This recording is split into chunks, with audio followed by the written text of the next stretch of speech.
I am the Tofu Golem. Please enjoy the video. In this video, I will show how to fix AC in Jeep Grand Cherokee. Start by parking on level ground and engaging the parking brake. Then open the hood and visually inspect the compressor, belts, and visible refrigerant lines for wear, damage, or oil residue. And listen for unusual compressor noises, while an assistant cycles the AC controls to help pinpoint active faults and warnings before deeper diagnostics. Begin with simple checks that save time and money.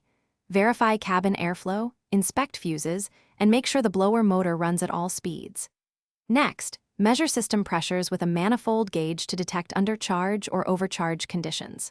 Finally, scan for AC codes, which often reveal sensors, clutch, or communication faults, and document readings so you can compare before and after any repairs or parts replacement for clear troubleshooting steps.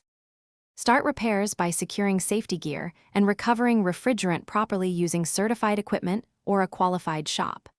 Replace damaged hoses, O-rings, or the condenser if leaking, and address belt or pulley issues that affect compressor operation. If the compressor clutch fails or the unit is noisy, plan for compressor replacement, and always evacuate and recharge the system to manufacturer specifications. Testing pressures and cabin temperature. Thanks for watching. Consider subscribing if we helped you today.